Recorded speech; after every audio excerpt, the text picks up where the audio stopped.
Hello guys, तो कैसे हैं आप लोग इन दिस वीडियो। आज हम बात करने वाले हैं बोरुटो मांगा के बारे में। फाइनली चैप्टर 28 के अंदर बोरुटो ने अपना कारमा एक्टिवेट कर लिया, बट क्या ये वर्थ इट था? No.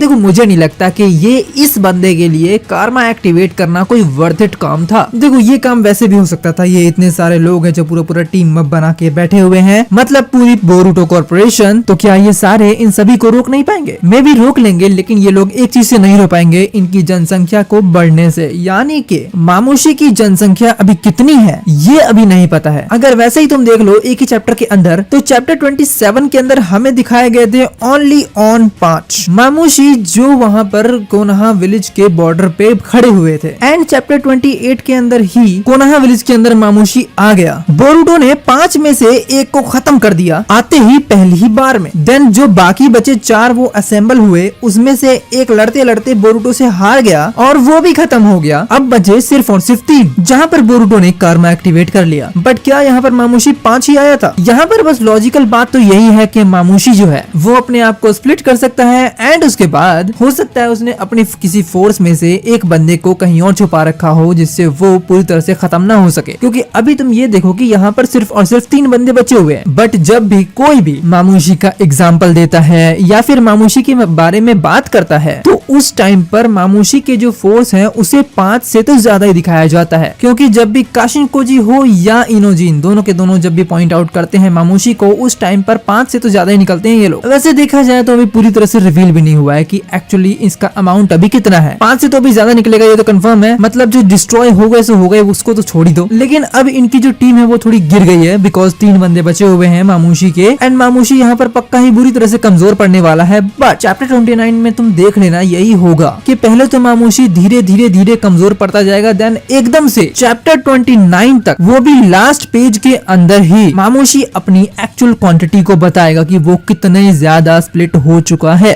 तुम्हारे जैसे भड़ुआ जल्दी मरते नहीं है।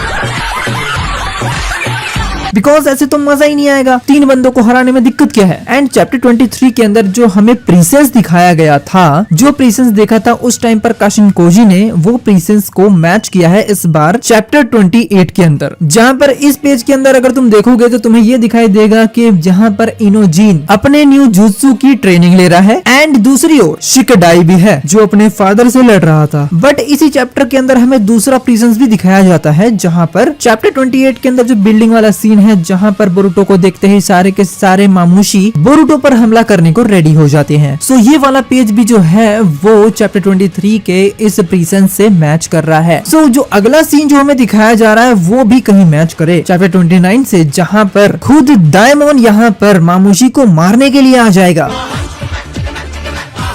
क्योंकि डायमोन अपनी बहन के लिए कुछ भी कर सकता है, उसको सिर्फ अपने बहन की खुशी चाहिए और कुछ नहीं। और मामूशी को उसकी बहन, मेरी बहन को कोई सोने में तोलेगा क्या? अकेले नहीं मार दिया सर। सो वो सीधा बैटल करने के लिए आ जाएगा। और तुम ये देख सकते हो प्रीसेंस के अंदर डायमोन सिर्फ अपने बालों को शो कर रहा है, उसका फेस नहीं शो हो रहा है। इट मींस वो अपने दोजुत्सु को भी यूज कर सकता है, और वो चीज हमें दिखाई नहीं गई है अभी। हमें ये पता है कि ईडा का दोजुत्सु किस तरीके से काम करता है, बट हमें ये नहीं पता कि डायमोन का हाफ मून दोजुत्सु किस तरीके से काम कर रहा है। ये कभी नहीं दिखाया गया, इवन उसको यूज करते हुए भी नहीं दिखाया गया। सो ये एक बैटल हो सकता है जहाँ पर डायमोन अपने इस दोजुत्सु को यूज करे, वो भी अगेंस्ट मामूशी। क्योंकि चैप्टर 28 के अंदर ही डायमोन ने कहा था ईडा को कि तुम चिंता मत करो, वो तुम्हें छू भी नहीं पाएगा। और मामूशी कब यहाँ ईडा के पास नहीं आ पाएगा? जब डायमोन खुद उतरेगा फील्ड में, तभी तो डायमोन उसे रोकेगा। बट कहीं डायमोन का फील्ड में उतरना मामूशी के लिए अपॉर्चुनिटी न बन जाए। अगर हम करें तो करें क्या, बोले तो बोले क्या। बिकॉज मामूशी की पावर है स्प्लिटिंग एंड डायमोन की पावर है रिफ्लेक्टिंग। सो मामूशी डायमोन के ऊपर सीधा अटैक करने को जाता है, और वो ये सोचता है कि मैं इसके 2 टुकड़े कर दूंगा, तो मामूशी के खुद 2 टुकड़े हो जाएंगे। प्रॉब्लम ये है कि अगर वो एरिया रीनेगान का नहीं हुआ तो मामूशी 1 से 2 बन जाएगा, और फिर वो दोनों डायमोन पे हमला करते हैं तो वो 2 से 4, 4 से 8, 4 से 64 हो सकते हैं। सो ये चीज थोड़ी सी प्रॉब्लम देने वाली बात है। बट जो प्रीसेंस में दिखाया गया है उससे कैसे बचेंगे? लेकिन अगर बात सिर्फ ईडा की है तो तुम्हें नहीं लगता कि यहाँ पर कोड भी आएगा?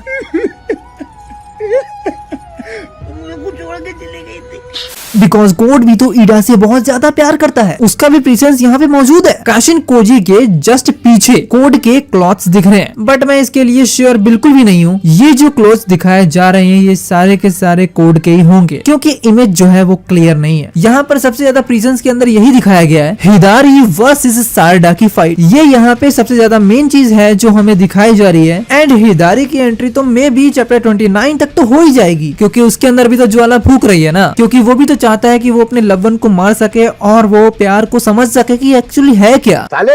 एंड जो एक्चुअली इनका प्लान है वो उसी चीज पे तो काम कर रहे हैं। एंड इसके अंदर हमें हिदारी की स्पेशल एबिलिटी को भी देखने को मिले, क्योंकि हमने अब तक हिदारी की कोई भी स्पेशल एबिलिटी नहीं देखी है, सिर्फ और सिर्फ चिदोरी को छोड़ के। चिदोरी तो हर कोई कर ले रहा है, वो तो सारडा भी कर रही है, लेकिन क्या हिदारी शारिंगन की पावर को यूज कर पाएगा जिस तरीके से सास्के किया करता था उस टाइप से? May be it's not possible, क्योंकि सास्के के पास खुद एक शारिंगन है, तो हिदारी उस चीज का यूज करेगा कहाँ और कैसे करेगा? एंड जो सारडा के साथ फाइट होगी हिदारी की वो उसके स्पेशल पावर के साथ ही होगी। अगर मैं बाकी बचे शिंजूस की बात करूं, रियू जो था जिसके पास आयरन सैंड की पावर थी, बहुत ज्यादा पावरफुल थी। मैत्सुरी की पावर थी अर्थ स्टाइल जुत्सु, एंड वो अपने क्लॉक से किसी को भी डिफीट कर सकती थी। जूरा की पावर है high strength immortal power and bijuu bomb. मामूशी की स्प्लिटिंग टेक्निक हम जान चुके हैं, बट हिदारी की यहाँ पर एक्चुअल पावर क्या है वो हमें नहीं पता, जो हमें आने वाली मांगा में हमें पता लग जाएगा। और ये पक्का ही बहुत ज्यादा खास होने वाला है। क्यों? क्योंकि सारडा के पास है उसकी मांगेक्यू शारिंगन, और इसकी मांगेक्यू शारिंगन कितनी ज्यादा पावरफुल है तुम्हें अच्छे से पता है। अगर हिदारी के पास कोई स्पेशल एबिलिटी नहीं होती है तो वो बहुत ही जल्दी चंद सेकंड में हार जाएगा, लेकिन ऐसा नहीं होने वाला, क्योंकि ये बाप बेटी की लड़ाई पिछली बार भी चंद मिनटों में खत्म हो गई थी। इस बार ऐसा नहीं होने वाला। बट मे भी तुम्हारा क्वेश्चन होगा कि हिदारी ही बीच में क्यों आएगा, जूरा क्यों नहीं आएगा? क्योंकि भाई जूरा ने शपथ ले रखी है कि वो कुछ भी नहीं करेगा कोनोहा विलेज में और कोनोहा विलेज के लोगों को। सो जो भी यहाँ फाइट होने वाली है वो सारी की सारी फाइटों में जूरा नहीं होगा और वो इन सब चीजों से ही दूर रहेगा। सो जूरा के पास सिर्फ और सिर्फ एक ही चांस बचता है कि वो अपनी जगह पे रहे, यानी कि डिवाइन ट्री के पास। और यही चीज हो रही है, तुम प्रीसेंस के अंदर भी देख सकते हो। जूरा जो है हमें वहां दिखाया जा रहा है जहां पर सारे के सारे ट्रीज हैं, बट इन सब के अलग में मैं बताऊं तो एक नया फ्यूचर जो निकल के आया है, जहां पर ईडा भी मर जाती है एंड हिमावारी भी मर जा रही है। दिखने में तो यही आ रहा है कि यहाँ पर बहुत बड़ा कोलैप्स हो सकता है। एंड एरिया वाइज यहाँ पर ये लग रहा है कि ये एक कोनोहा के बाहर का एरिया है। इवन तुम ये भी देखो कि यहाँ पर इतनी डिटेलिंग दी नहीं गई है, तो मैं तो यही मान के चल रहा हूँ कि ये जो एरिया है ये कोनोहा के बाहर का एरिया है, जहाँ पर हिमावारी एंड ईडा दोनों के दोनों ही मर चुके हैं। एंड अगर ये दोनों मरते भी हैं तो इन दोनों के मरने का कारण सिर्फ और सिर्फ मामूशी तो बिल्कुल भी नहीं है। पक्का यहाँ पर जूरा का इन्वॉल्वमेंट है, क्योंकि मामूशी क्लियरली बोल रहा है कि उसे ईडा चाहिए, हिमावारी नहीं। हिमावारी एक्चुअली किसे चाहिए? जूरा को चाहिए। एंड ये चीज कुछ इस तरीके से आगे बढ़ सकती है कि जहाँ पर कोनोहा विलेज के अंदर मामूशी हर किसी को डिस्ट्रॉय करने वाला है, और मामूशी का सबसे बड़ा कारण ये होने वाला है इसका स्प्लिटिंग टेक्निक। स्प्लिटिंग टेक्निक को सबसे ज्यादा बढ़ावा देने वाला होगा यहाँ पर डायमंड। एंड डायमंड ना चाहते हुए भी अपनी पावर का यूज करता ही है। उसकी पावर्स जो है वो ऑटोमेटिक पावर्स है। डायमंड की जो ऑटोमेटिक रिफ्लेक्टिंग पावर है वो